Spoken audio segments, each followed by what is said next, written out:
Testing, testing.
Commission's administrative meeting for April 17th, 2024. Our first order of business is to approve the minutes from the meeting of April 10th, 2024. Commissioner Sushman. Aye. Commissioner Richard. Aye. Commissioner O'Donnell. Aye. I vote aye. Mr. Secretary. Good morning, Mr. Chair. Item number 1 on today's consent agenda. One item, a request from Jones Farm Lane Solar LLC to extend construction and operational deadlines.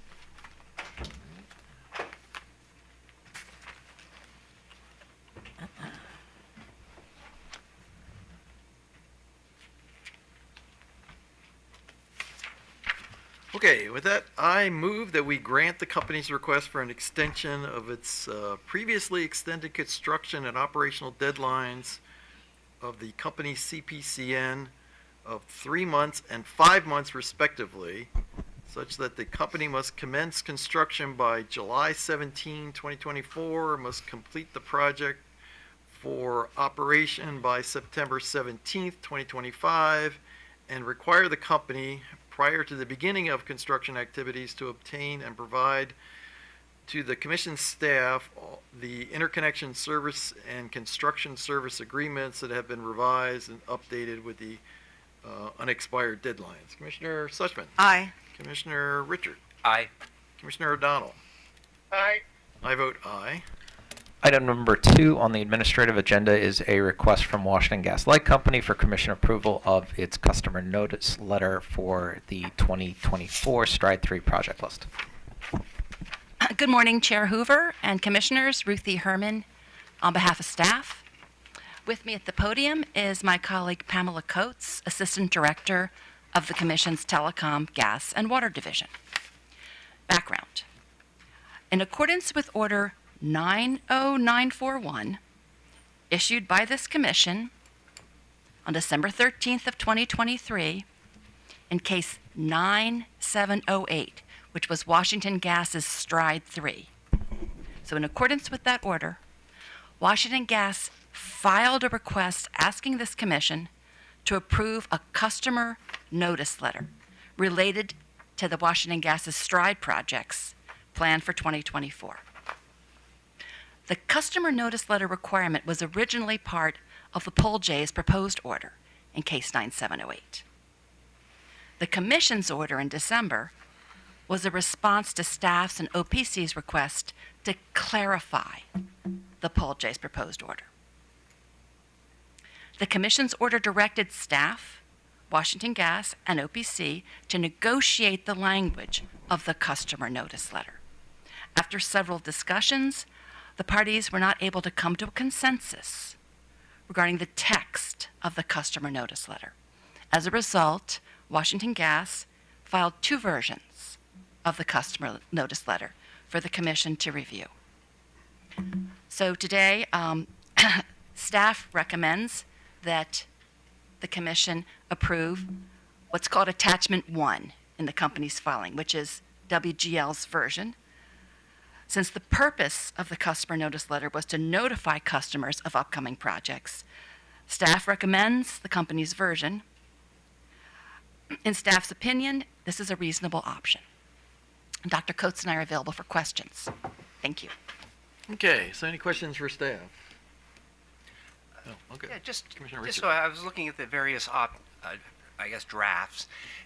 In the draft that staff is supporting, is there an explicit discussion about a customer's, possible plans to electrify their home or to move away from gas? Yes. So there is something in there about that. Okay. Yes. And could you maybe just, again, I was just looking at all these different documents. What is the problem? Could you be explicit of what the problem you have with OPC's letter in the way they're wording the customer option? In staff's opinion, the company's version is a more reasonable option. Staff's concerned that OPC's option may lead to additional confusion and may not be the best way to go. And that's staff's opinion. Okay. And could you just direct me, what is confusing about the OPC letter? or Well, it draft? puts, well, first of all, it has the 30-day and the 180-day requirement. So in 30 days, they have to respond as to whether they intend to electrify. And they have 180 days, and forgive me if that's not the right amount of days. I'm sure that's correct, OPC yeah. will correct me. They have a certain amount of time to electrify. And with that comes a host of possibilities. It could be that a customer finds out that it's vastly more expensive after they consult with contractors. It could be that they change their mind. There are infinite amount of perhaps unintended consequences that could result. Do you want to add something, Dr. Coates? Yeah, Dr. Coates wants to add something. Thank you. That's okay. Good morning, Mr. Chair and Commissioners. Pam Coates on behalf of staff. Thank you. Thank you for that question, Commissioner. I think I can summarize a couple of our concerns this way. One is that in speaking with the people at the company who organize and plan these projects, we came to understand some of the complications that wouldn't have occurred to us otherwise, such as you tear up the street, then you can't repave. If you fully repave it, you have made everyone happy, but then you have the cost of redoing it all when you then have to dig back in to terminate a customer because it has to be terminated at the main, if I'm understanding correctly. WGL can correct me if I'm wrong. And so either you have to leave the work partially done in some sense, and that inconveniences other customers. And so you're going to create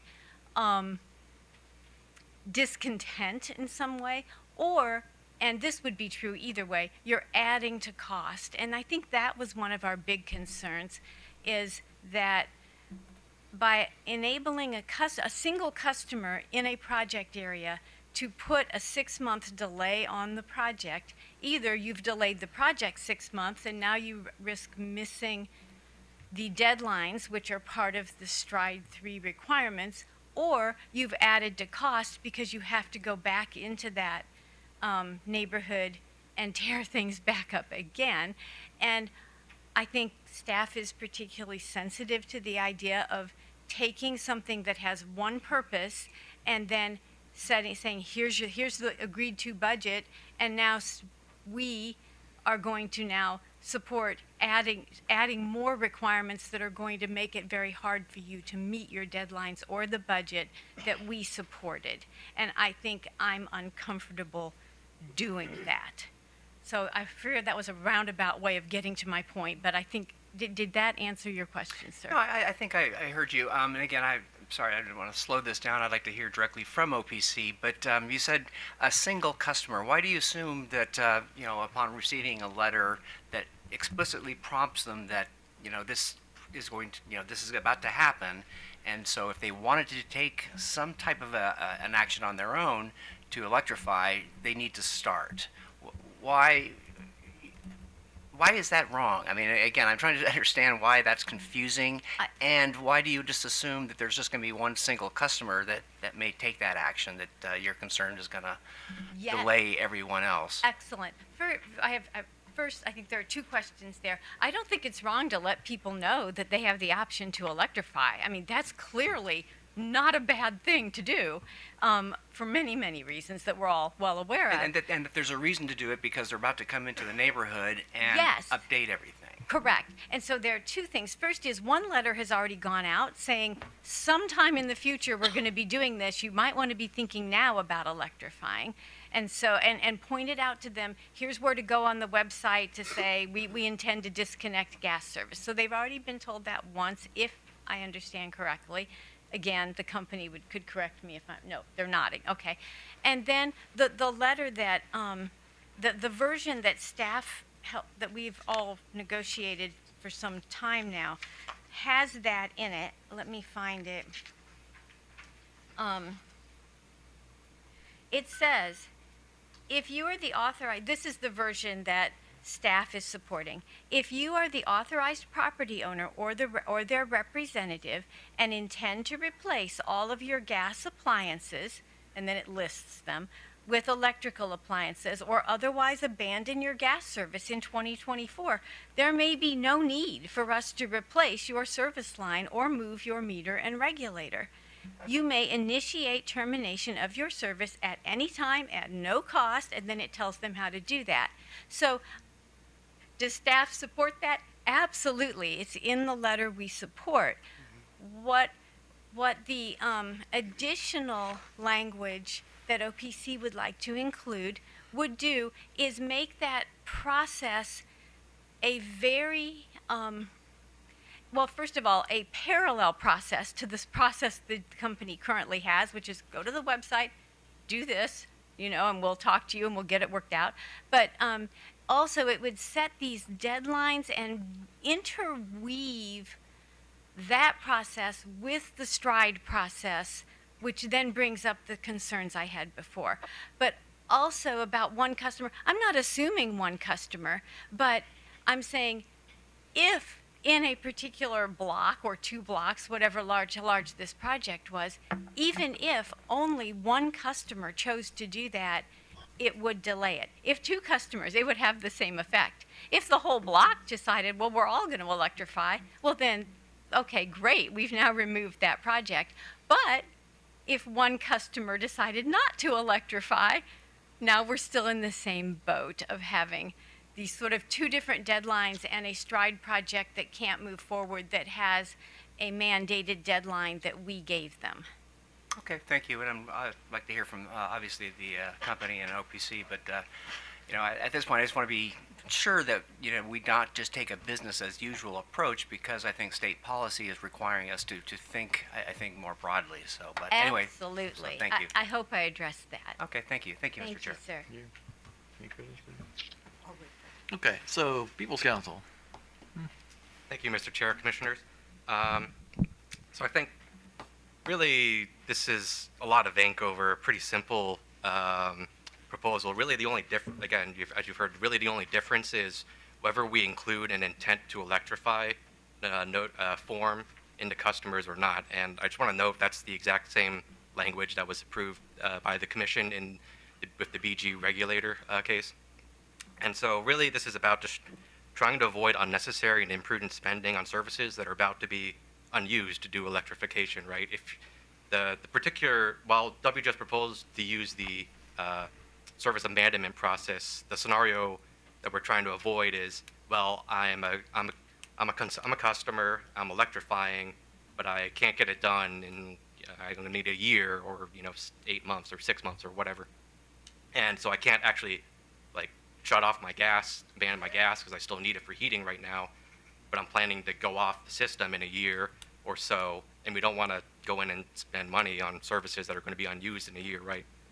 So really that's what the idea of the notice to the intent to electrify form to customers is to give the customers the option of saying, I'm telling you, WGL, that I'm going to electrify, so we don't need to spend the money to replace my service.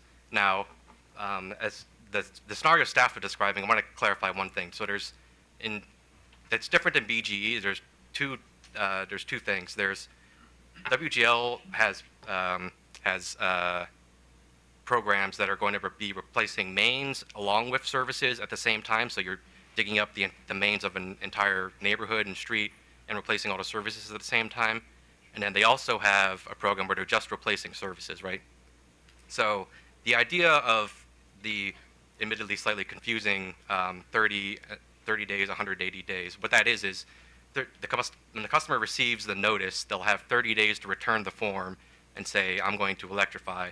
But then they'll have 180 days from the date that the notice was received to actually finish electrifying, or then WGL can come in and do the work and replace their service. And the idea behind that is to avoid the scenario that staff was describing, where, as WGL explained it to us, essentially they might have to, if you didn't have the 180 days of knowing when exactly a customer would electrify, or knowing when they could come in and do the work, they could say, okay, we have to go in and excavate the road and put in the new main, but we can't take the old main out yet.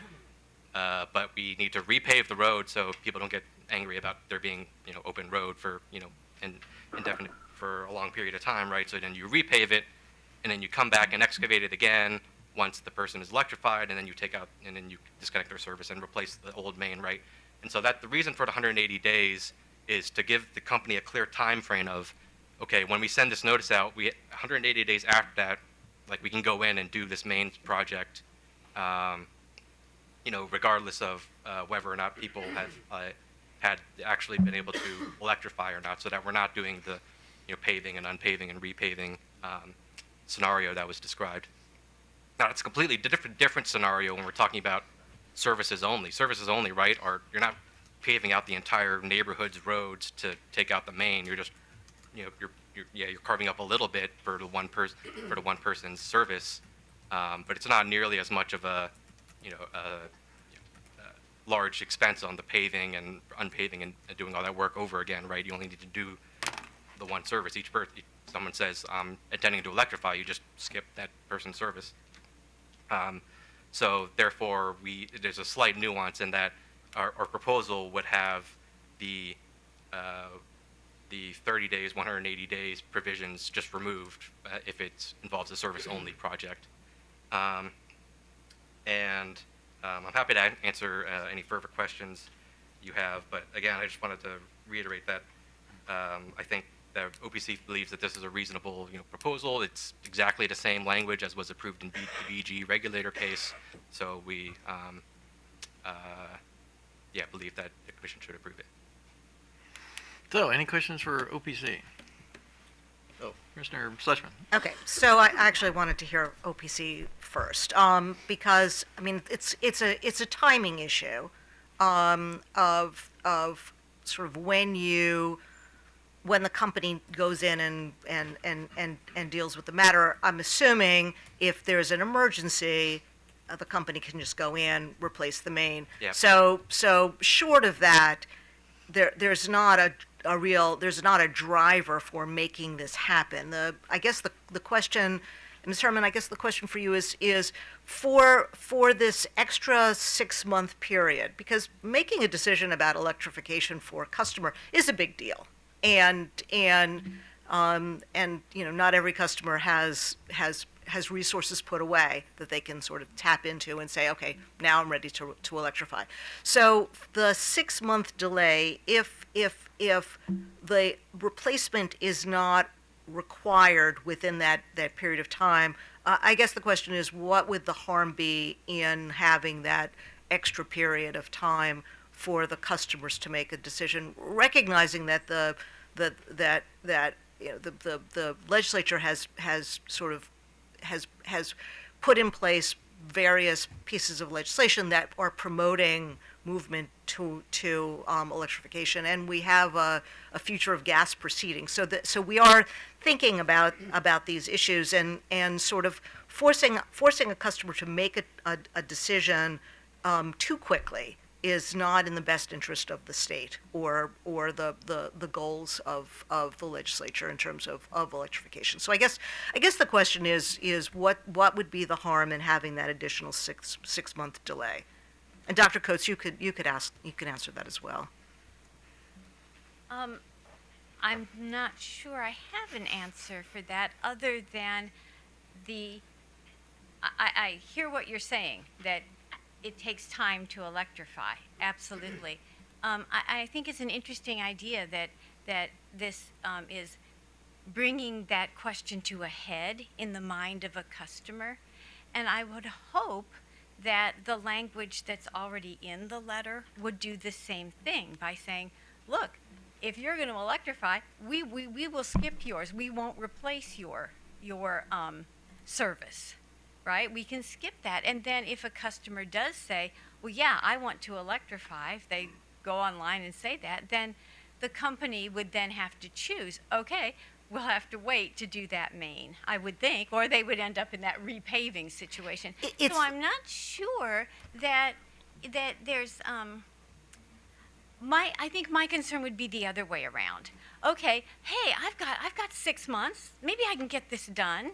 Okay, yeah, we've been thinking about doing this. I want to do this, honey. Let's do this, right? So we sit down and we figure out, okay, we can do this, and we're going to take a shot at it, and we start replacing. Okay, yeah, let's pick out an electric stove and an electric dryer, and we're heading in the right direction. And we get the plumber to come in to do, and they start working on putting in our furnace, a heat pump to replace our gas furnace, and they discover there are issues, and time is passing while I'm setting all this up, and now it's 180 days, and I've put a lot of effort into this, and WGL is like, okay, it's time to come replace things, and you're not done. What does the company then do? Does it delay the project longer? Well, and I guess that's the question is if there's no urgency in replacing the main, and actually in your scenario, what happens if after 4 months the customer's able to do some replacement but discovers that they can't get off of gas completely? Right. Then at that point you want them to be able to go back to the company and say, well, we couldn't make this happen. We did our best, and go ahead. You have that 6-month window, that additional 6-month window that would allow the company to make the best use of their resources and the customer's resources if in that period. I guess I'm concerned that utilities can operate within windows because that's what they do. That's their business. But the rest of us who have other jobs, well, other than the commissioners, because this is what we do too. But people who have other jobs and are very busy and have trouble sort of completing the things that they need to do within a 30-day period. I'm just trying to figure out the urgency of getting it done within that 30-day period. Now, and I'll tell you that initial notice that you get, I mean, most people don't even look at it. So it's really only when that first real notice comes in and says you have 30 days. I'm just sort of trying to figure out what the urgency is in terms of timing. I'm not sure that I understand how the letter that we're supporting works against that. That's what I'm missing here. I just don't understand. Okay, then maybe I'm missing it too. If I could Okay. clarify one thing. So the way staff described it, you would be going online and saying, skip my service. That's not what this is. The service abandonment is saying, I want to terminate my service right now. So it's not really a skipping my service sort of issue. Okay, I think. If I could supplement Mr. Shu's comments, it is not a process by which you can go online and say I want to electrify. It is an abandonment process, which it's also called demolition. It's a very confusing situation. We have an example of a customer that has tried to go through this process recently, and it's been a thoroughly confusing process. They've gotten multiple final bills, different scenarios. So it is time to have a different process. And when you get a notice that says, you need to electrify by the end of 2024, that's a very different notice than saying, look, you have, if the main is being replaced, you have 180 days. And of course, if you're not done within that 180 days, then the company can go forward and do all the work. We don't think 180 days is enough, but that's what happened in BGE, and so we're not fighting that fight. We think it should be longer than 180 days. But with 180 days, the company can come in and do all that work. And so there won't be any repaving or any of that. And where the 180 days doesn't apply is where they're replacing the service only. And that's at a cost of over $24,000 per service line. That's a huge cost. That's just the principle of you got to multiply that by 3 or 4 times to look at the costs as they're paid off over time.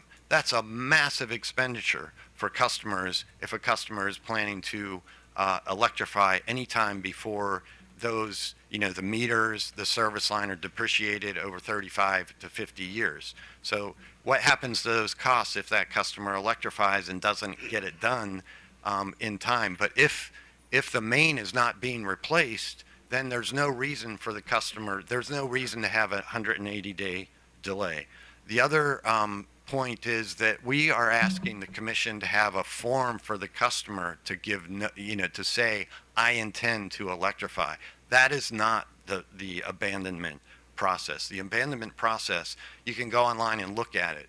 It doesn't say anything about electrification. It doesn't deal with this scenario. As Mr. Hsu said, you go on and fill out that form. They're going to abandon your service, not at the time they're going to do the stride, which might work, which might be months and months away. They're going to initiate that process right away. You can't, tell them, I want to abandon service 6 months from now. So it is time for the state and the commission to start thinking about adopting new processes to facilitate electrification. And that's what this is about. And we need to, stop just like going forward with this work without consideration of the stranded costs that are, at risk here. So, thank you. So, any other questions for OPC or? I guess the question I have for both staff and OPC, it sounds like, policy-wise, we're, I think, somewhat aligned, but on these process questions, have you tried to work together to see if we can come up at least with a common language between staff and OPC? Because it just seems like we need to do that. Again, the status quo is not an option right now. I think we need to look at new processes, and so I am concerned right now that the staff approach may just track more with what we've done in the past, whereas I think we do want to prompt customers out there to say, this is the time, if you're going to electrify, to really consider it, and there could be some longer term savings for the state, without when considering stranded costs, and then also advancing state policy a little more quickly. So I guess that's my question. How far are our staff and OPC off in trying to come up with a common approach here? Commissioner, certainly happy to do that. Frankly, the original notice said to consult with the company as well and sort of work amongst the parties to agree. So the company was sort of opposed to our proposal entirely. So we didn't really get too far along with that. But staff would certainly happy to work on adjustments if to align with staff's thinking. Okay, well, thank you. And Mr. Chair, I would like to see if we can give them an opportunity to try to work this out, because I was kind of persuaded by Mr. Lapp's, talking about new processes. It sounds like that's where there might be a breakdown. But anyway, we can hear from the company. All right, so WGL, go ahead. Thank you, Mr. Chair and Commissioners. Spencer Nichols on behalf of Washington Gas. I do appreciate the opportunity to try and expand on several of the points that we made in our filing, but before I do that, if I could just take a minute to introduce the company personnel that have joined us here today to talk about this issue, which is more complicated than I think some people might initially think. So first we have David Thomas. He's the director of Maryland Construction, and he's actually in charge of managing the contractors that perform the STRIDE work and executing the STRIDE work on the annual STRIDE project list. We have Brian Taylor. He's the director of construction management, and he oversees the abandonment process in Maryland. We have Aaron Stuber. He's a senior director of asset management. He's involved in the process of assessing and creating the annual project list, the first stage of that, which is to do a risk assessment of these projects. We have Wayne Ackes. He's the Director of Construction Program Strategy and Management. He manages the entire STRIDE program. We have Greg DeCramer. He's the Senior Director of Engineering. He's involved in the design phase of developing the project list. And we have Daphne Johnson. She's our team lead in our customer advocacy department. Preliminarily, I think, given where we are in 2024, just to clarify, I believe that all parties agree that the only issue for the commission to decide in this matter is which version of the notice you will approve that Washington Gas provide to customers on the 2025 project list once that list is finalized in December. To be clear, the company does not oppose providing customers on the 2025 STRIDE project list with notice that reminds them of their option to electrify and reminds them that they may abandon their gas service at any time without charge. If they choose to do so, their service line will not be replaced. The company is not interested in replacing service lines that will not generate revenue and are not used and useful in providing service to customers. Providing customers with notice in December 2024, like the company did in 2023, is a new addition to the STRIDE process. It's not business as usual, and that new procedure has been developed under this commission. It provides customers with much greater notice than the 2 to 4 week notice that they were previously given, but will continue to be given in 2025. What OPC is asking is to delay the 2025 STRIDE work. As the commission is aware, the project list is due November 1st, and then the commission will approve or potentially modify the list in December so that work on new projects can begin in January. OPC requests the commission disrupt this process by ordering the company to notify customers in December that they have 30 days to fill out a form stating their intent, but not their obligation, to fully electrify their property. And if any customer returns the form within 30 days, the company will not replace their service line until June or July at the earliest in 2025. As we tried to make clear to OPC, there are at least 3 reasons their proposal would impede 2025 STRIDE work, which is in direct conflict with the STRIDE statute to accelerate the replacement of pipe that presents the highest risk, not to slow it down. First, OPC's proposal would delay all work replacing service lines by at least 30 days because the project list could not be finalized until it was certain whether any customer actually filled out the form at the end of that 30 days. Second, if any customer who would have had their service line replaced in the first half of 2025 does return the form, construction would be delayed not only for that customer's service line, but for that entire project. A project list is not a list of customers' addresses that are scheduled to have their service line replaced. A project on the list typically includes all the service lines or a main line at all the service lines for an entire street or neighborhood. The reason it would hold up the entire project is because a construction crew cannot start a project knowing it cannot timely complete that project because of one service line in that project. Leaving an old service line attached to a new main presents a safety risk and violates the company's O&M manual because at its most basic level, the service line would be disturbed and therefore increase the risk of a leak at the coupling. This is in addition to the risk of delaying STRIDE work in general. As a reminder, the annual project list is risk-based. Only the highest risk projects get on the list, so to delay the process is to delay the replacement of the company's riskiest distribution lines. Third and finally, it is likely that a customer that says in December or January that they might electrify in the next 6 months will not actually do so. This may be because they couldn't find a contractor, or that electrification is too expensive for them, or that they simply, as staff mentioned, change their mind and decide they actually do want a new and safer service line running up to their home at no additional cost beyond what they pay in the STRIDE surcharge. In other words, the customer could change their mind and decide that they do not want to give up the option of having gas as a backup, and that they do not want to give up the option of someday resuming gas service without having to pay out of pocket for an entirely new gas line. Crews cannot just skip over one customer's service line and return at a later date if that customer does not actually fully electrify. In addition to the safety concern I just mentioned, it would of course be highly inefficient to remobilize a construction crew to replace a single service line and potentially cut into a freshly paved street, which would cause unnecessary delay and expense the Commission has directed the company to minimize where possible. Again, the company does not oppose notifying customers on the 2025 project list as soon as the Commission approves the list in December. That is what happened last year. In December of 2023, the company let 1,950 customers know that were estimated to be affected by the 2024 project list that they were on the list. And we gave them the contact information for OPC and Staff Council just as the PULJ ordered.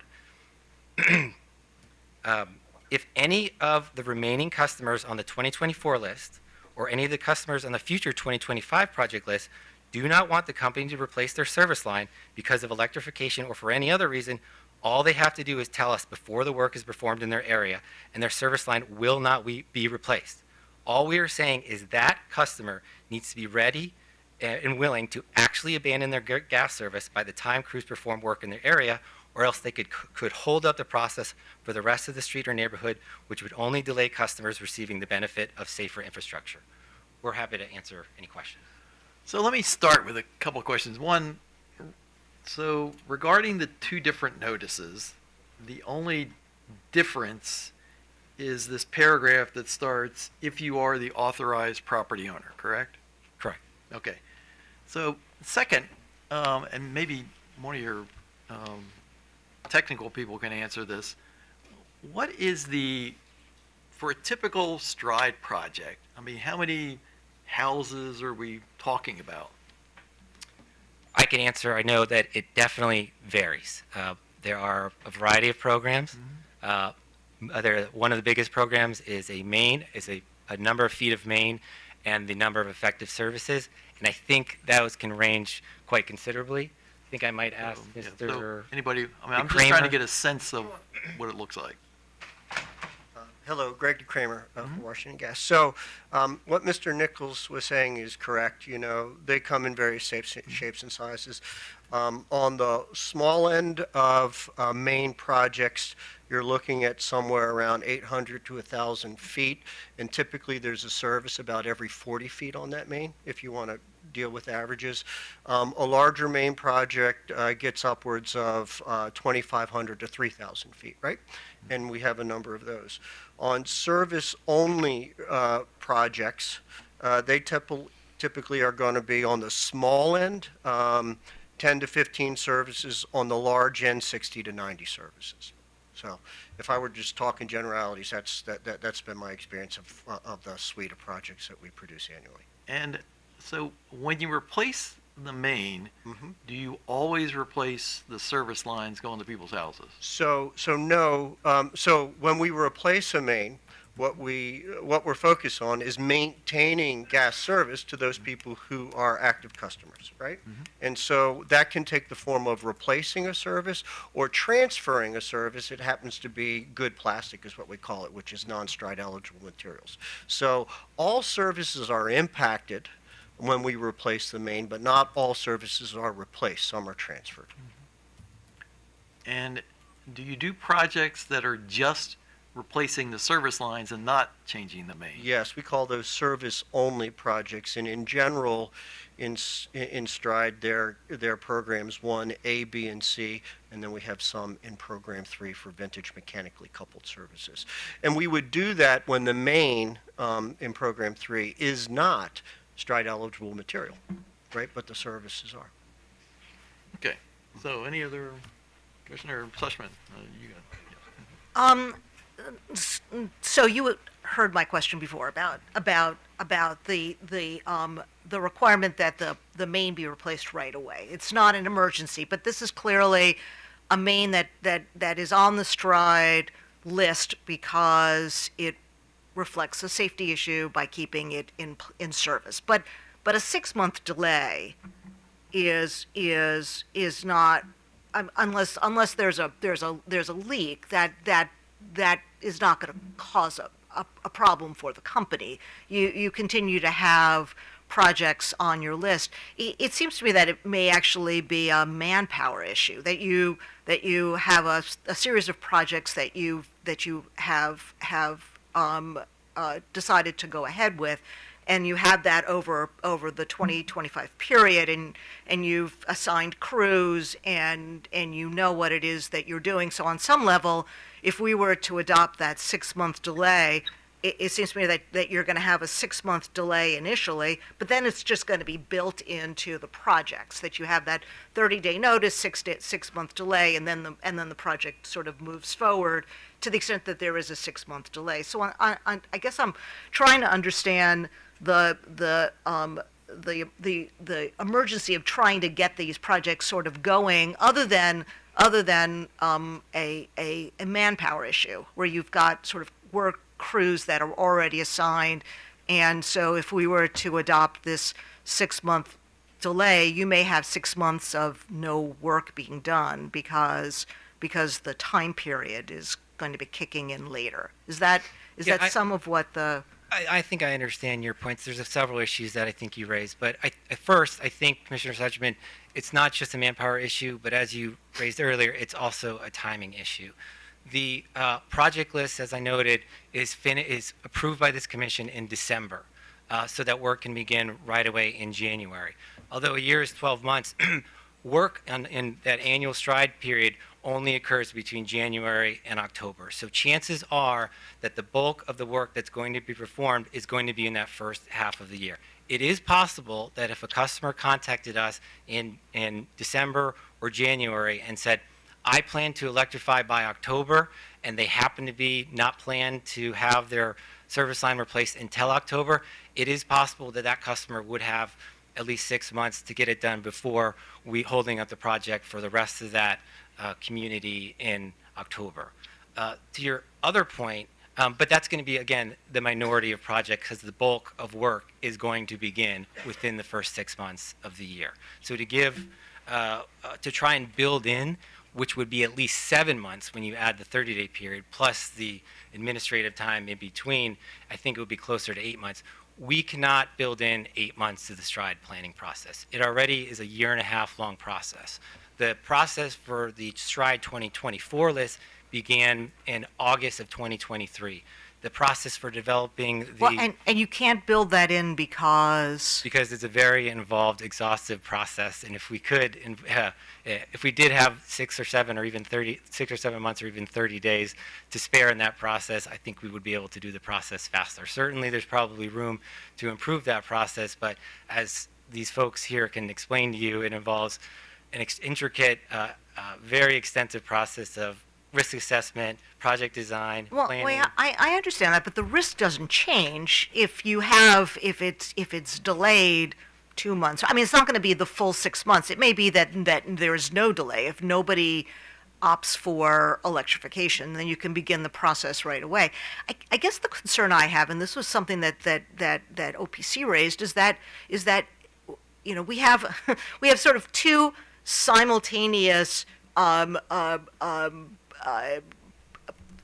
approaches that are being taken that are kind of inconsistent. You've got the STRIDE, so you're replacing gas pipes at the same time that you've got a state policy for electrification. So the concern that I have, and my fellow commissioners have expressed as well, is stranded cost. You build out these pipes that have 30, 40, 50-year useful life, and to the extent that we continue electrification, there are going to be fewer customers that are going to be paying for those pipes. So we do want to build into this process a way to avoid having to build out if we don't need to. And adding 6 months, it just seems to me, adding 6 months to the process to avoid having to build or to replace pipe that doesn't need to be replaced is not a small sort of a factor in the process. The OPC would like longer than 6 months, but to the extent that we can find a way to build into this process a way to avoid having to build out unnecessarily, that's a benefit to everybody, and particularly to gas customers. If you start to see your universe of customers shrinking, which I'm sure you don't want to see, but that may be the reality of where we're going, then those customers are going to be paying higher and higher gas prices because there's going to be a smaller universe of customers that are going to be paying for infrastructure. Thank you, Commissioner. I guess I would just say, with respect to this particular issue, the notice provision that we're talking about is what the company would say is a solution in search of a problem. The company has no indication that there is an issue with service lines being abandoned within a year or even 2 of them being replaced. If that were the case, the company, I think, would notice and look more deeply into it. Based on the preliminary assessment we've looked at, it is almost insignificant the number of service lines that are abandoned within a year or two after being replaced. And we're talking, and again, this is a preliminary back of the napkin calculation, we're talking the magnitude of maybe 1 or 2 a year. Well, And then if there's no problem, then there won't be a problem. I mean, that 6 month delay only kicks in when you've got a notice from a customer that they want to electrify. If you're getting no notices, there's no issue. That's correct. But so to the extent that you get a notice, that to me is significant. That is saying that there may be changes in the way in which customers receive their energy, and we need to step back a little and go a little bit slower to make sure that we're not putting in place infrastructure that we don't need. So to the extent that there is no problem, then adding this language will do nothing to your project schedule. You'll go ahead with that 30-day notice, and then after 30 days, you'll start your project. That's true, but the issue is we do not know if any customers are going to fill out the form until after the expiration of that 30-day period, which in effect would be closer to 45.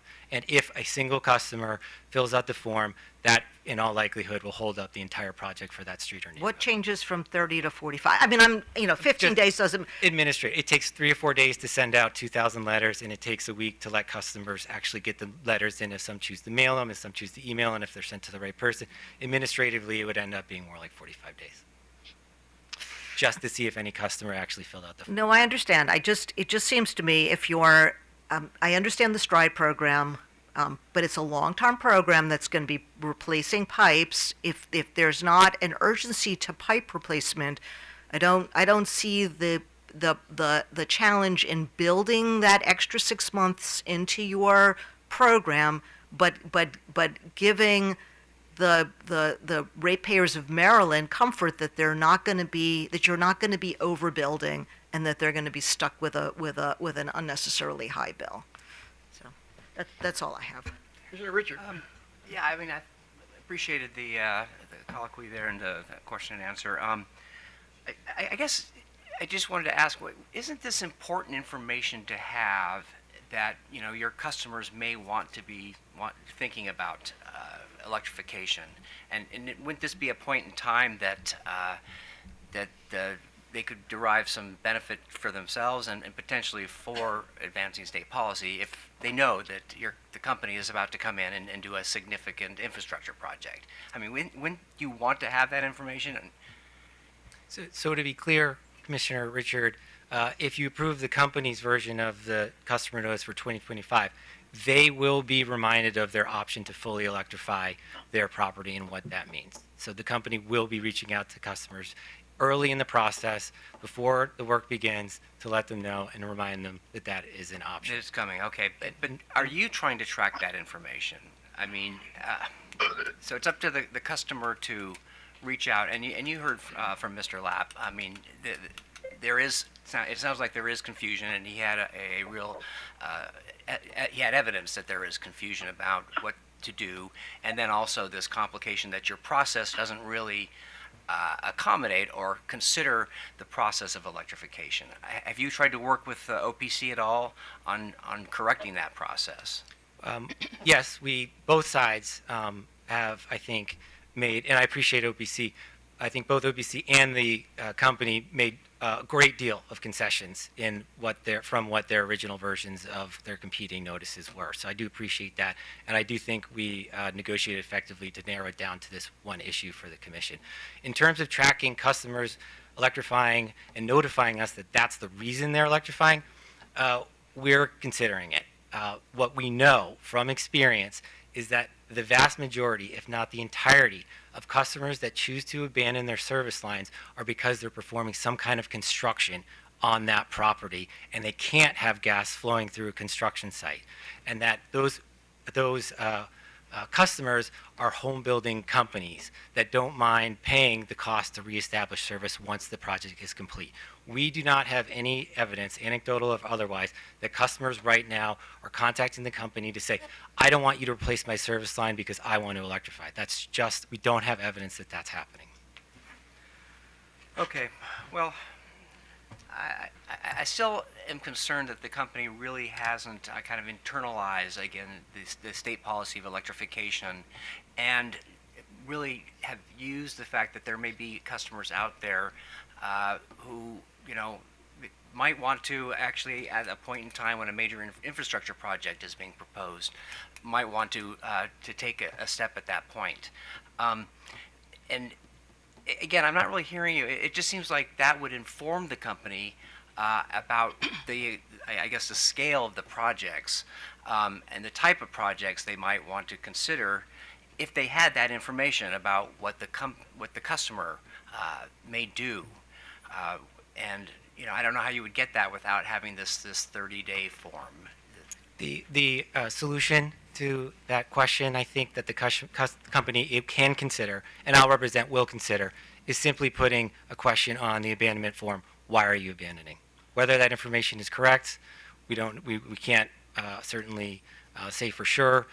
We can't be responsible for whether that information is correct, but we know from experience that the vast majority of those reasons are going to be because construction work is being performed on that property. Okay. Oh, thank you, Mr. Chair. And I don't know, it'd be nice if we could see if we could get these parties together and make sure that it does support our state policy of electrification. So, if the hypothetical STRIDE project is a main replacement, is the question of whether or not any of the customers connected to that main decide to electrify relevant? I mean, you're just going to replace the main, whether one does it or everybody does it, right? I believe that's correct.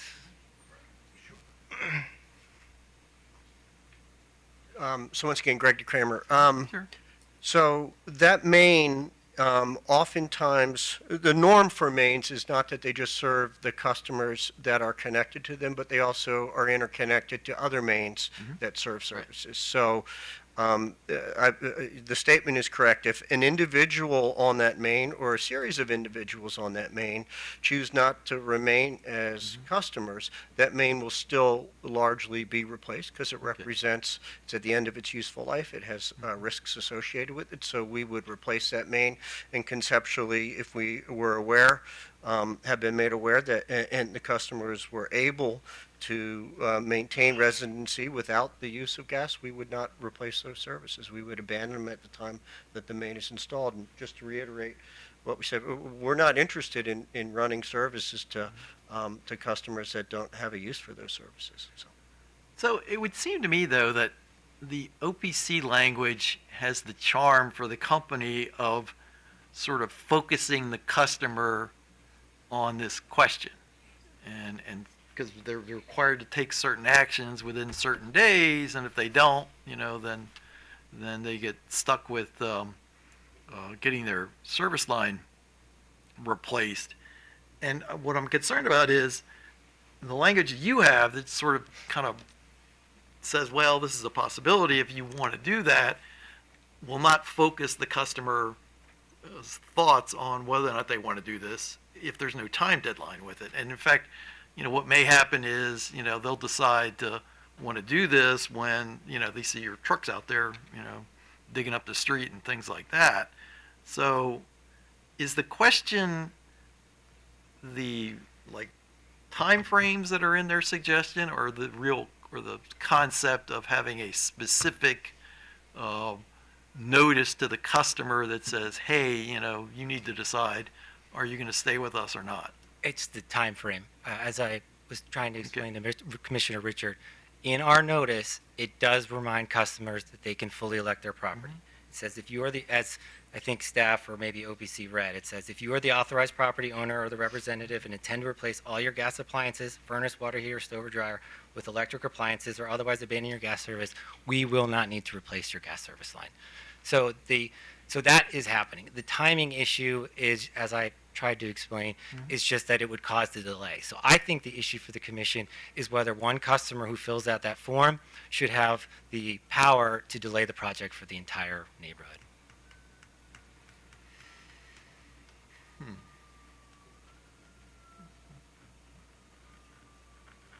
I guess the other concern I have is that, you said that, vast majority of customers don't abandon your service until there's some major construction going on with the property.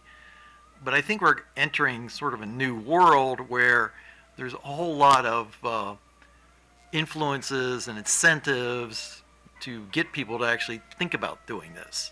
And so while that may have been true for the last, 20, 30, 40 years, over the next time period, because of the financial incentives from the federal government, from the state, and from other entities, particularly in your service territory, and in a particular portion of your service territory, I could see where customers might want to, decide to go electric, even though they're not doing anything significant to their house, just for a variety of reasons. And again, so doesn't that argue for having a process in place that gives you, notice from these customers that, hey, this is what I'm going to do, and, and maybe putting it on some sort of schedule? I think the process is in place, Mr. Chair. If a customer wants to abandon their service line, they can abandon their service line, and if they do it before they're scheduled to for work being performed in their area, their service line will not be replaced. I think what you may be getting at is, for lack of a better word, moving a little bit closer towards Washington Gas, for lack of a better word, advertising electrification, and that presents not just legal issues, but it presents real customer service practical issues. If we were to put information, as is on OPC's website, about incentives and rebates to go forward with electrification, our customer service representatives are not equipped to answer questions like, how much is that rebate from the federal government? How much will my bill change if I electrify? And how much does it cost to electrify? We're not a dual electric gas Sure. utility. No, I understand that. I'm not thinking that you're going to be doing it, but they're going to be getting information and incentives from other entities. Like I said, the federal government's got all the stuff they want to do, and the DOE's pushing, and EPA to a certain degree, and the state's probably going to be getting more aggressive over the next few years and trying to push this idea. So it may be, the customer is going to be hearing about this anyway, even if you don't say anything about it. So, well, let me do this. We're going to take this under advisement, because I don't want to, I'm cognizant of the engineering aspects related to how you do these projects, so I don't necessarily want to kind of do this on the fly. I want to get some input from our engineering folks, and as a consequence, we actually may have some further questions for the company as to, conceptually, if we try something along this line, what impact it'll have. So, With your permission, Mr. Chair, could I submit my comments, my written statement for the record, so Oh, your sure, staff yeah. can consider it? yeah, absolutely. Thank you. Yeah. All right, so we're going to hold that until further action. Okay. Item number 3 on today's agenda is a request from Smart Energy Holdings LLC to cancel its electricity supplier license.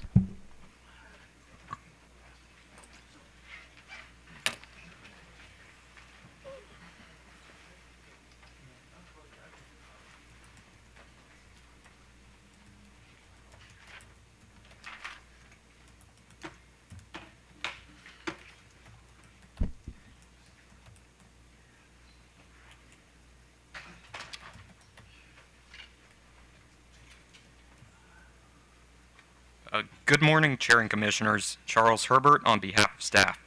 On April 8, 2024, Smart Energy Holdings, LLC, filed with the Commission a request to cancel its license to operate as an electricity supplier in Maryland. During staff's review of the instant filing, staff determined that Smart Energy is expected to owe a renewable portfolio standard obligation for the 2024 calendar year, since the company had active customers in January and February of 2024. More importantly, Smart Energy has outstanding obligations arising out of Case 9613, which include Commission-ordered customer refunds currently believed to exceed $10 million, far in excess of the $2.5 million bond posted to secure this obligation. Smart Energy is in default of Commission orders requiring it to provide its plans to begin making these refunds, has failed to provide the required reports to staff and OPC. Case 9613 is currently active with motions pending before the Commission and potentially could result in an additional civil penalty or other sanctions against Smart Energy. Finally, one complaint relating to unauthorized enrollment was filed against Smart Energy on March 6, 2024. The Consumer Affairs Division indicated that as of April 10, 2024, this complaint remained open. It is staff's practice to recommend approval of license cancellation requests by companies only after any and all obligations to the Commission or customers have been paid. Given the magnitude of Smart Energy's current outstanding obligations to the Commission and to customers, staff believes that Smart Energy's request to cancel its license is premature.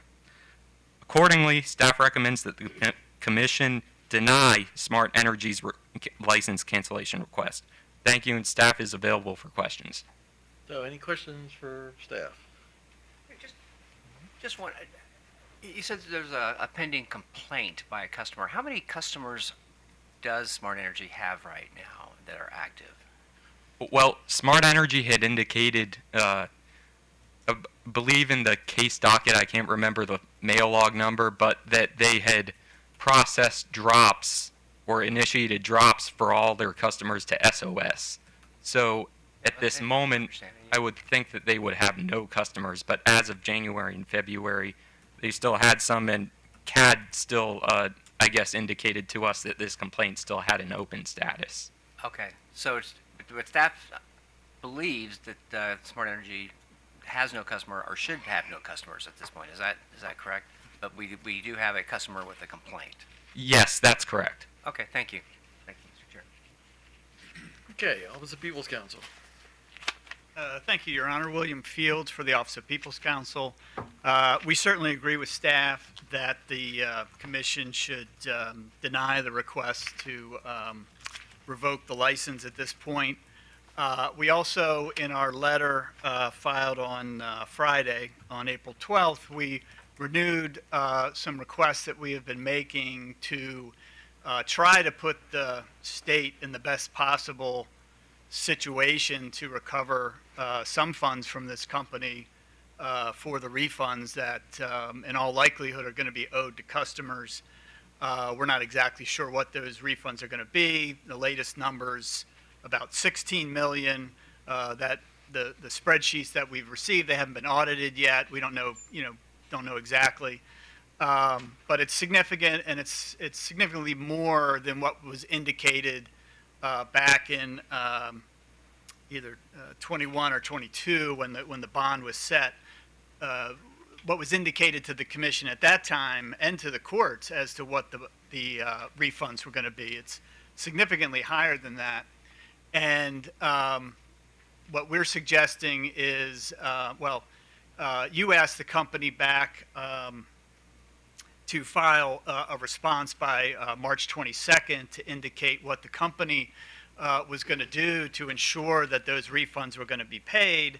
They filed a response on March 22nd and didn't indicate any action, any additional action that they were going to take in the form of another bond, in the form of posting money in escrow or anything of that nature to ensure customers that this was going to happen. So what we've renewed our request here today that the Commission, call the existing $2.5 million bond. We have been making, the Office of People's Counsel has been making arguments for some time that there's language in that bond that makes us concerned that it will become void at the end of the Supreme Court of Maryland case. We hope that's not the case. We don't want that to be the case, but when we look at the bond, we're concerned about that. And that's really the reason for our request for the Commission to take action on that immediately. The other request we have is to give the company a date certain to post additional security, either in the form of cash in escrow or another bond. We're using the amount of $20 million. We took that from the initial calculations that we did from the first spreadsheet that we got from the company. If the Commission wanted to change that to 16 or 18 or take into account the 2.5, that's not really the point. The point is that some very significant amount of money needs to be provided in assurance that these refunds are actually going to be paid.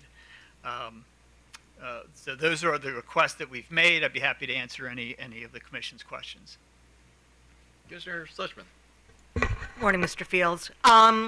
So first I wanted to ask you about the language in the bond that gives you concern.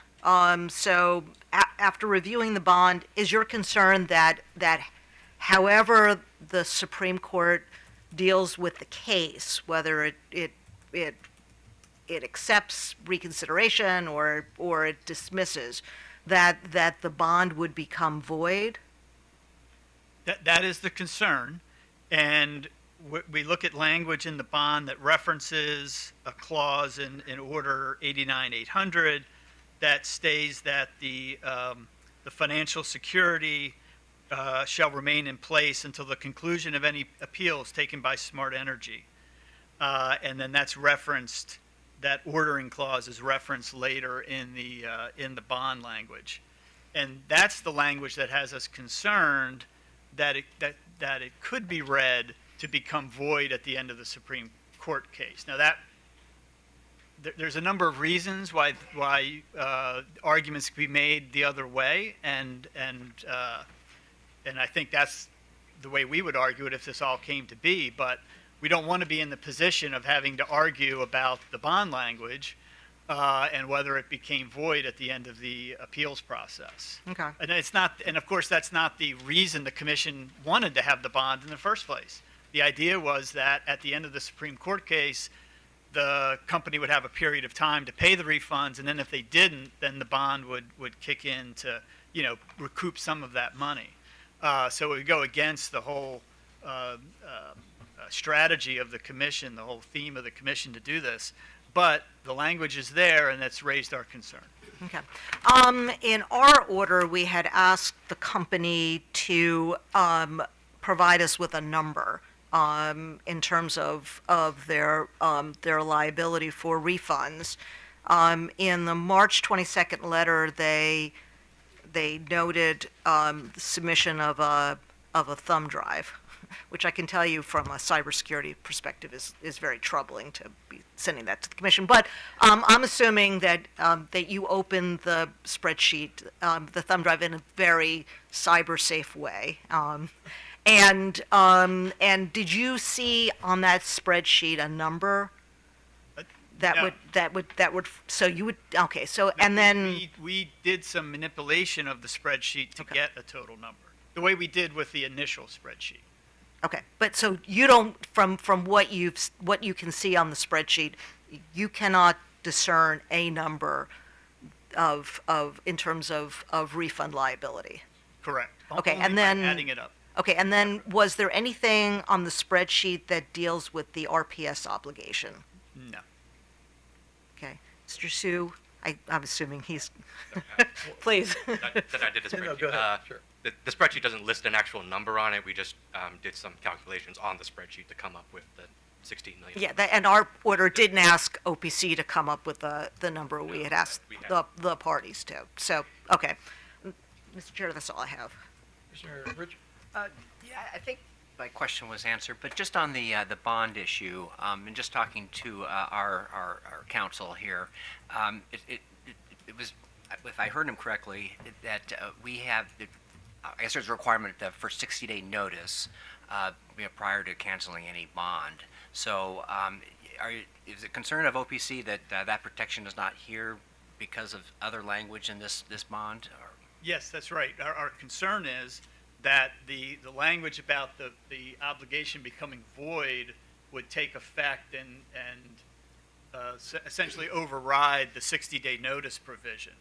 Again, that's not what we want to happen, and it's not necessarily even the way we think the bond should be read, but we're concerned that it's a way that it could be read and could result in having to litigate over the $2.5 million, and maybe even not even getting the $2.5 million. Okay. All right. So it would be the concern is that the day of a possible decision by the Supreme Court could again then I guess negate this bond protection that currently exists. Yeah, exactly Okay. so. And let me just follow on with Commissioner Suchman's question. We tried to be careful in our letters to say that we had added up, we had done the addition to get the 19 million and the $16 million numbers. It wasn't apparent from looking at either of the spreadsheets we received. Okay, and then on that point that was raised by Commissioner Suchman, have you tried to work with the company to get the information that I thought was required, the information that would very specifically say what is owed to customers? I can't say we had any conversation with them about that. They certainly received our letters to the commission about, what we saw on the spreadsheet and what we were able to do with it. Okay, and did you think our order was direct enough on what was expected? I mean, again, the number, as Commissioner Suchman put it, we expected to know the number, the calculation for what is owed to customers. Yes, I did, both that and also that a response from the company on what you're going to do as far as providing some financial assurance that this is going to be paid. Okay, so we would just I need thought to they were- yeah, I thought they were reemphasize clear then for both of those. to the company what was in our order then. Yes. Okay, terrific, thank you. Thank you, Mr. Chair. Couple questions. So, to the best of your knowledge, does Smart Energy have any active customers in the state? To the best of our knowledge, that they don't. And when they were in full operation, their product was just renewable energy products, or did they sell just regular old electricity? To the best of our understanding, it's one of the somewhat conundrums of the whole case is that they seem to have supplied only renewable products, and that they have in the past, submitted their RPS forms. What's odd about it is that didn't show up in their marketing, and it didn't even show up in the phone calls that we listened to. It was sort of a stealth renewable product, which was odd, but that's the situation as we understand it. Okay. All right, so let's turn to the representatives from Smart Energy.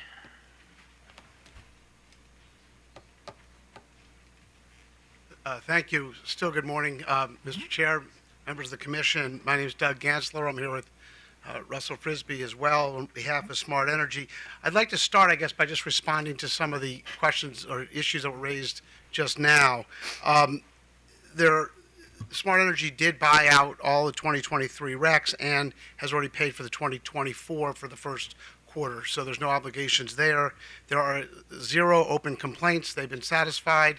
There are 0 customers in Maryland. They were all returned upon in late February on their own volition. Smart Energy just did that. And I think that's consistent with Smart Energy. Obviously, we'll get to the MTSA in a second, with sort of the way in which Smart Energy operated in Maryland. Smart Energy never appeared on the supplier complaint list. They had literally 34,000 customers at its height. In 2023, they had 5 complaints. In 2024, they had 1 complaint. When this case was brought, they had a total of 4 CAD complaints. After the full colonoscopy was done during discovery, it went up to 34. Sort of one rogue script person. It is a compliant company. They're in every state that allowed them to be. They've had 1 complaint in their history in Illinois. They resolved. So this is a company with a track record of compliance.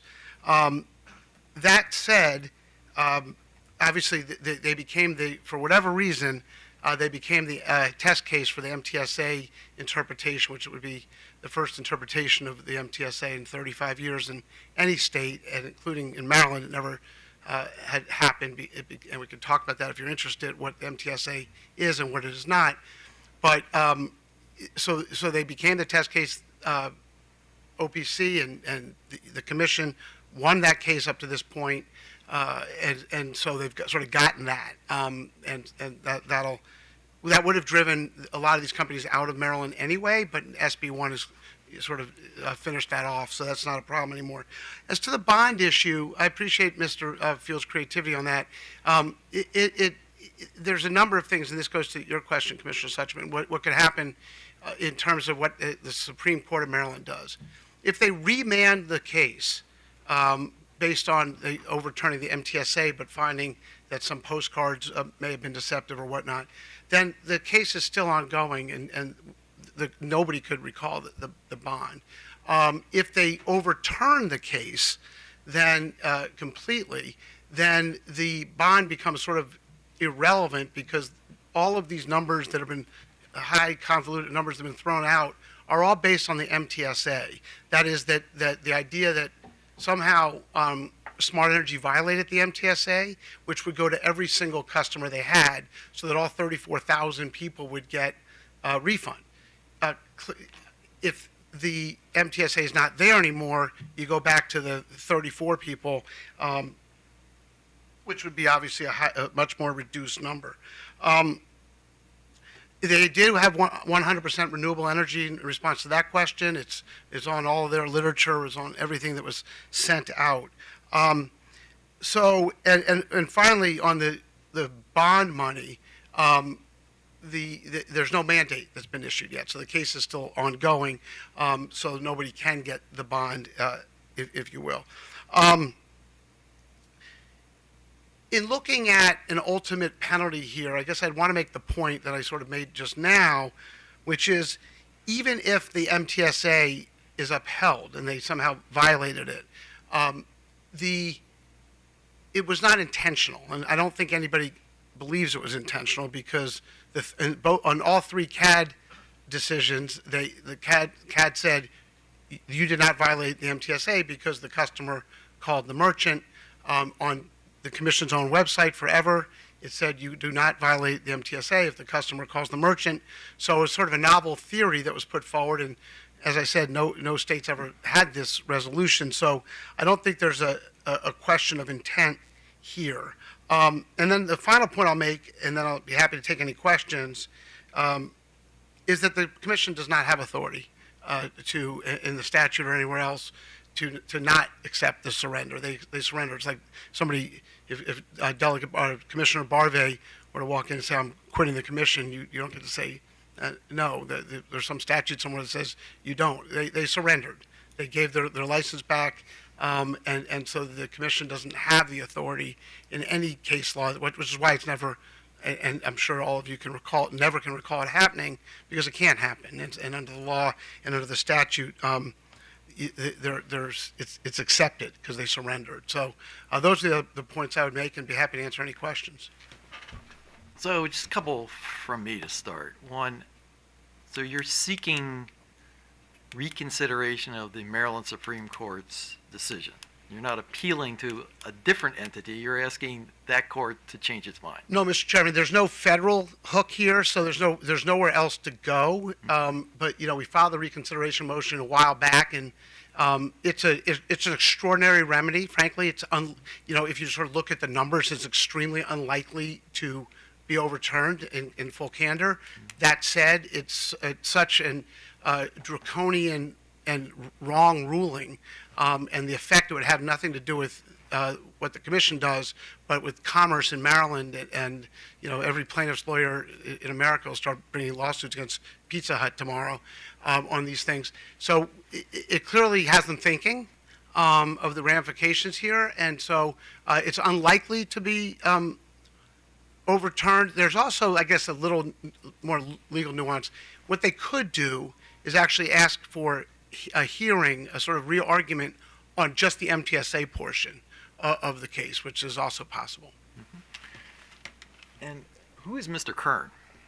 Dan Kern is the CEO of the company, and I met people in OPC and the Commission know him and met with him. He's an overly sincere person who wants to do the right thing and has always done the right thing and has tried to do the right thing.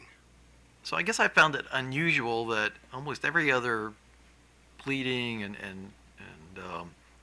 request for action for Smart Energy has actually come from its legal representatives, but this request to cancel the license actually came from Smart Energy and not via either you or Mr. Frisbee.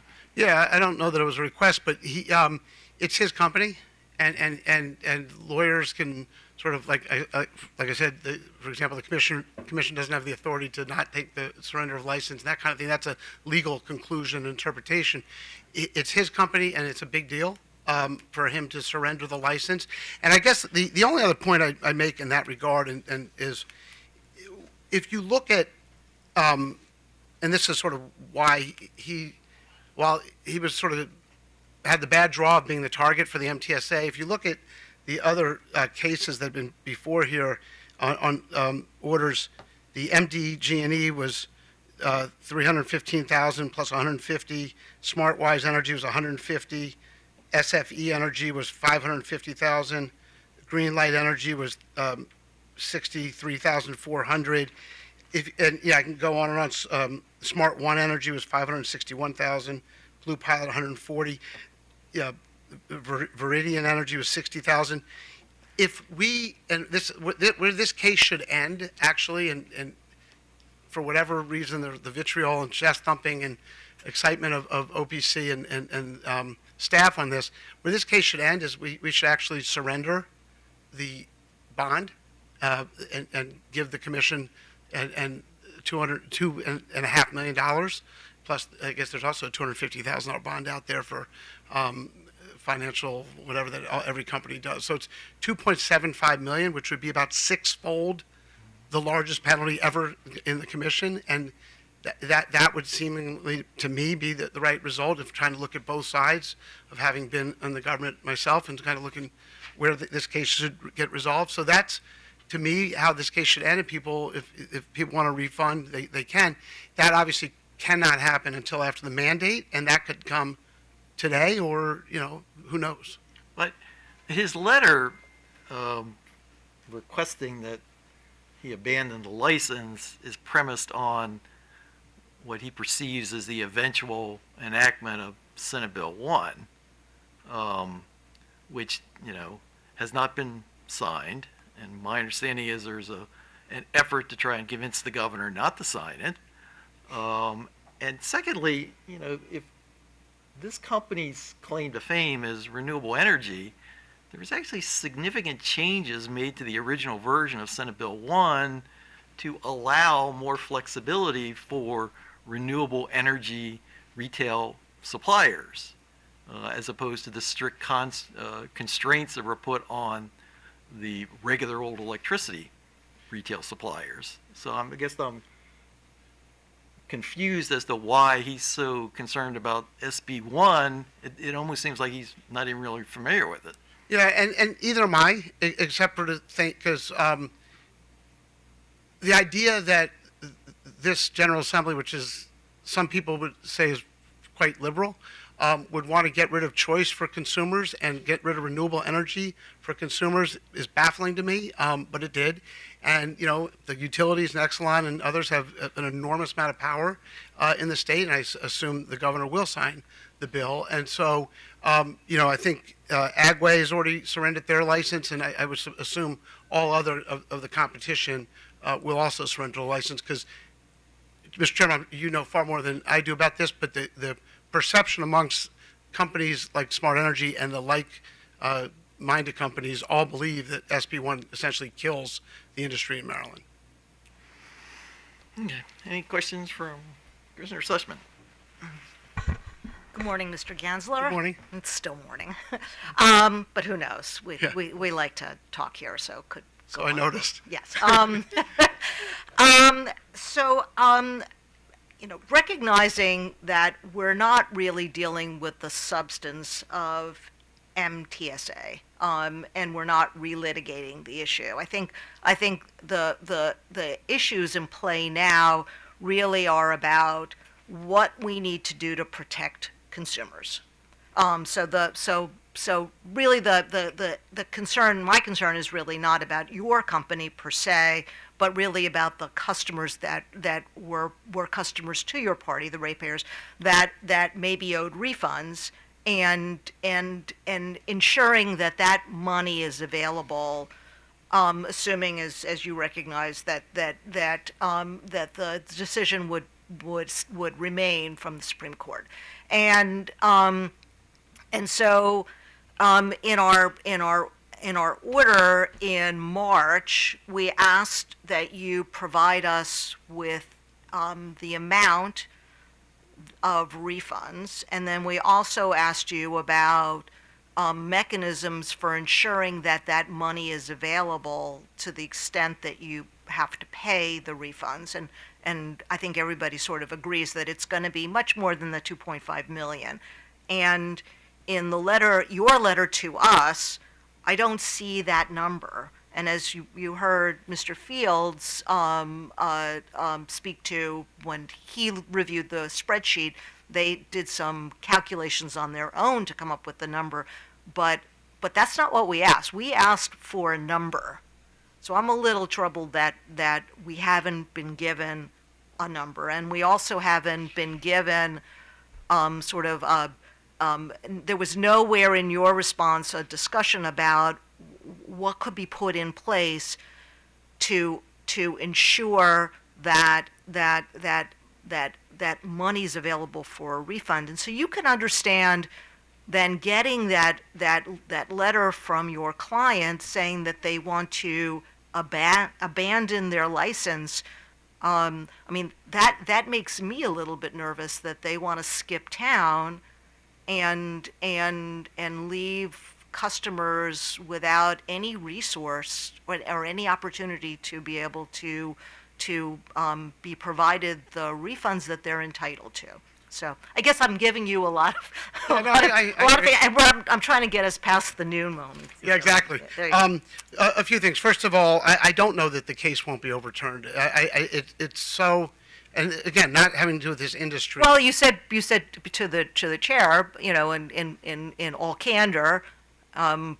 Very few cases are. Very few cases are. So I'm sort of going with the odds and sort of assuming that but even if it's 50-50, we still have an obligation as commissioners to make sure that ratepayers are protected.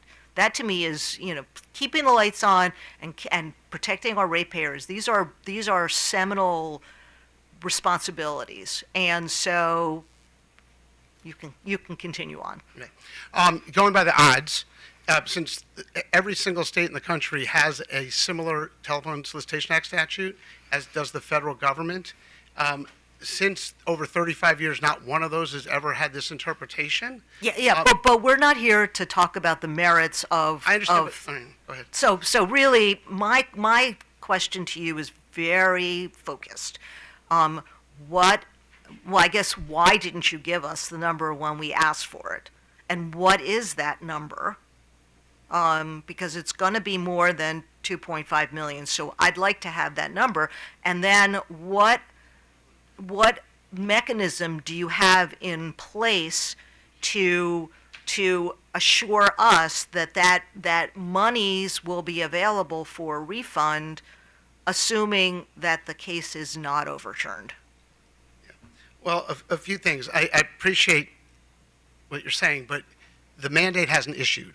So, and we think we have a very good chance, because of the odds of having the reconsideration granted, it may or may not be done. That's fine. But okay, and then, we've tried to resolve this case from the beginning and try to be reasonable and rational, and and that hasn't happened. And so what the letter says on March 22nd, which Mr. Frisbee was nice enough to point out to me, it says that they would like a full response to OPC's motion and supply information concerning the potential amount of funds it owes if the Supreme Court declines to grant reconsideration, blah, blah, blah. So it doesn't ask for an actual number, but we did.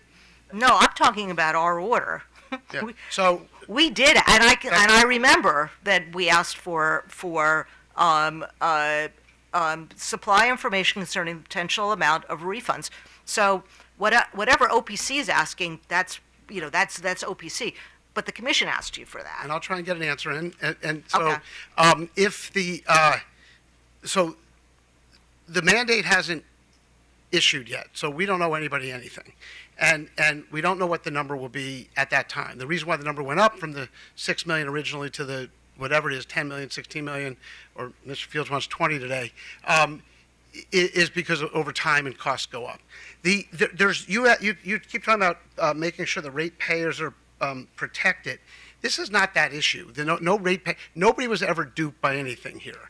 The question is whether the MTSA, which is how you get to the 34,000 customers that would get the return money, is the issue. And so, if that were to happen, then we could have conversations. But the fact of the matter is, though $2.75 million is not 6 or 16 or 20, it's 6 times more than anything that's ever been done here, where people show up at people's doors in utility costumes and say they're from the utilities when in fact they're from some retail energy company.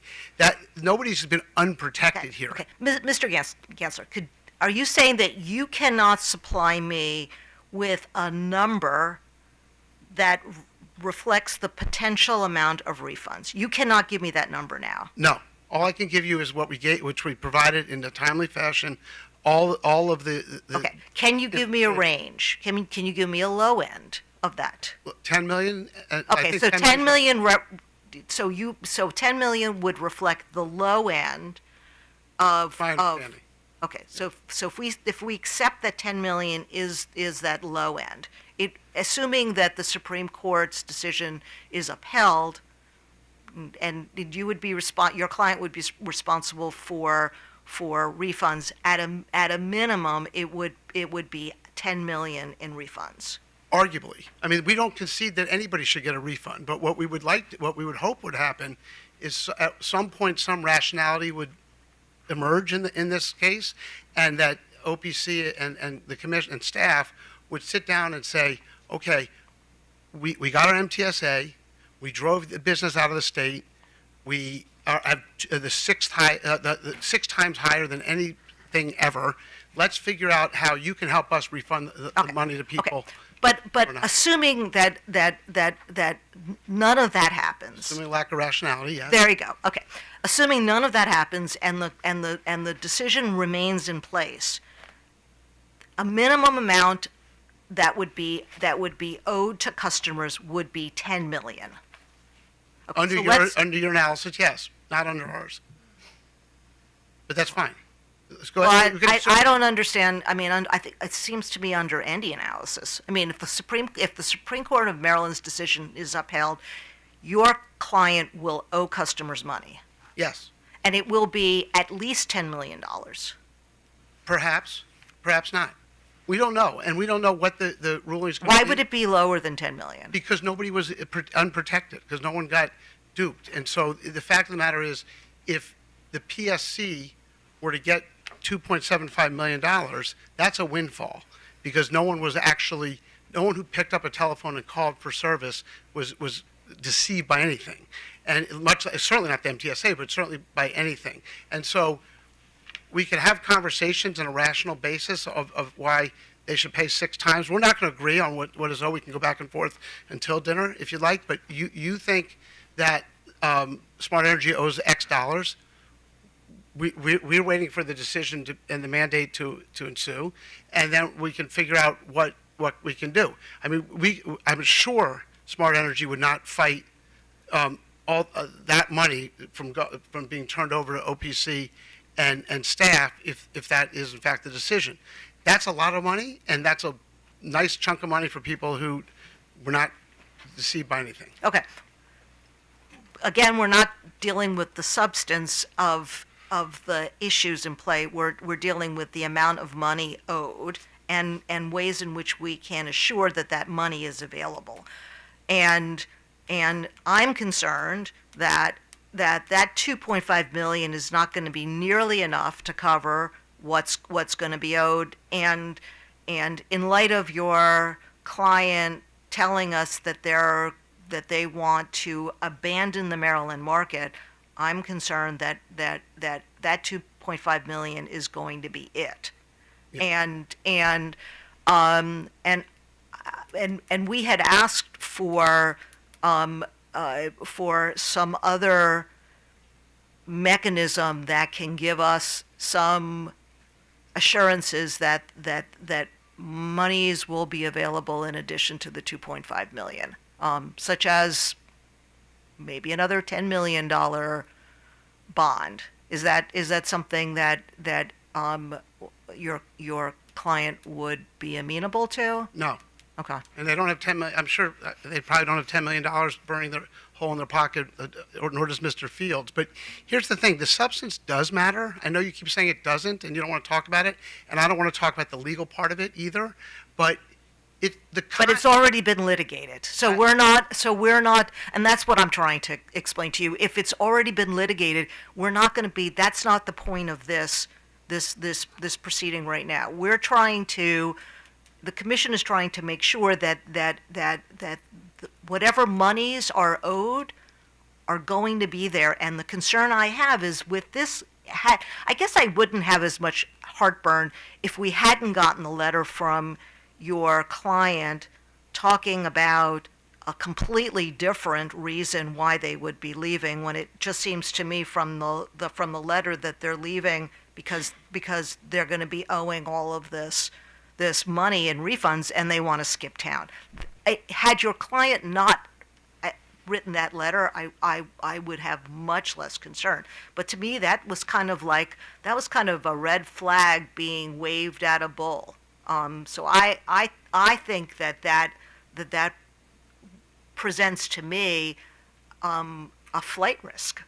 So I appreciate your desire not to have me answer the question, but I'm going to go try again. The substance matters because it goes to the intent of the company and whether they intentionally violated something or deceived something. Of course, all they did was follow the commission's advice. So that does matter in terms of what the penalty ought to be and what the refund ought to be. Everyone's just saying, oh, they're bad people because they're the first company in 35 years to violate the MTSA under this new interpretation. Therefore, everyone should get 10, 20, whatever millions of dollars, as if they have that burning in their pocket. The second thing is the commission does not have the authority not to accept the surrender of the license. It's already been done. It was done. That's in the past. And third is, this idea that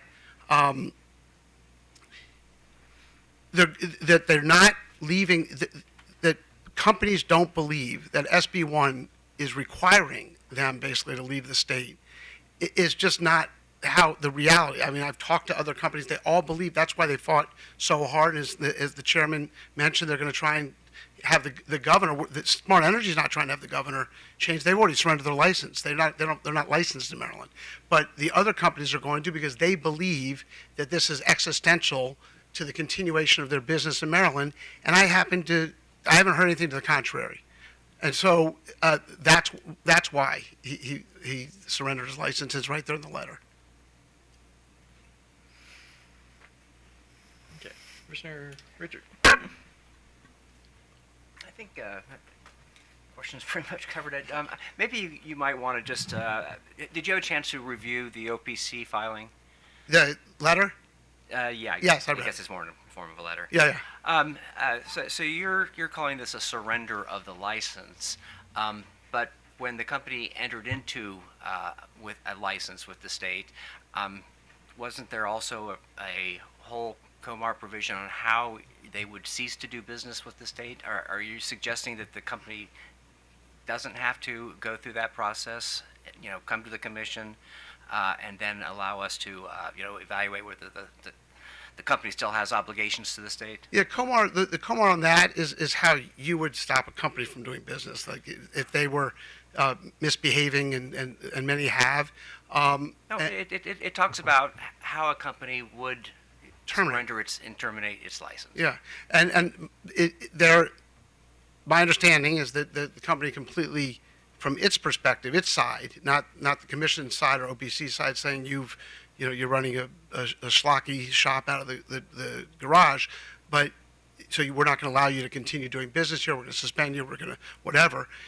From the company side, they just can surrender the license. It doesn't happen a lot. I think it's going to happen a lot in either some companies, as the chair mentioned, the governor hasn't signed yet. Some companies may wait for the governor to sign. Given the power in this state of those companies. It's highly unlikely that that will happen, but maybe they're waiting for that to happen to surrender their license. But they'll all surrender their license. I mean, that's, I think, inevitable. And so the process is what the company did. That's our understanding of Comar. Okay. And if there, and Mr. Commissioner, if there were obligations that needed to be satisfied that exist at that time, they needed to be satisfied. And in fact, the company has satisfied. Like the one open complaint was taken care of, the payment for the RECs, even for the first quarter. They had customers, into February, so they paid through March just to overpay. And so they took care of those obligations. Okay, well, it appears that the representative of the people, the ratepayers, believe that there are commitments that have not been, you're So not I in understand. compliance. The company is not in compliance with the commission order, nor is it in compliance with the statute, or I should say the Comar requirement on how a company would surrender its license. I don't So- think that, I would just respectfully disagree on the last point. I think they're trying to shoehorn some like amorphous language and say, well, they're actually, you actually don't have to accept the surrender of a license. There's no case that says that. There's no statute that says that. And there's no empirical evidence that that's ever happened before. So the company provided 60-day notice that they By, were intended yeah, to. by the day it did in February, dropped all their customers and sent and put them back. And you have the company provided notice Well, that was the per notice. Comar? That was the notice. Dropping all the customers is effectively notice. Okay. I'd be, Mr. Chair, interested to hear. We also submitted the commission a letter, which I OPC did. has a response to that. Well, actually, so let me turn first to staff and get their view about this idea that we don't have the ability to do anything other than accept the surrender. I'm going to defer to Mr. Wilson on this question. Thank you. Peter Wilson on behalf of staff. Yeah, obviously, staff disagrees with that. I mean, it is long-standing practice, and over and over again, that if there are outstanding obligations, we do not accept surrender of a license. Okay, Mr. Fields. Thank you, Your Honor. I'll start with that. We cited in our letter the regulations that do deal with companies requesting to terminate their license, and there's a requirement that they give notice for that. The commission, and it expressly gives the commission the authority to take, I'm trying to pull up the exact words.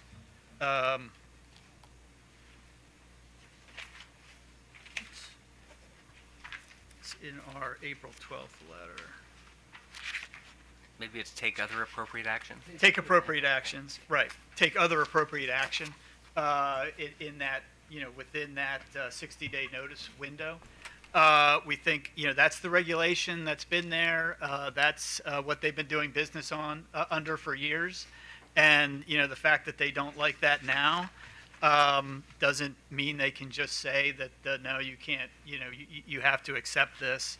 I think it accentuates Commissioner Suchman's concerns that they seem to have a legal strategy that we can just, despite what we've done in the past, we can just send a letter and say, well, we don't have a license anymore, so therefore, Commission, you don't have any authority over us, and I don't know what will happen then as far as paying the refunds.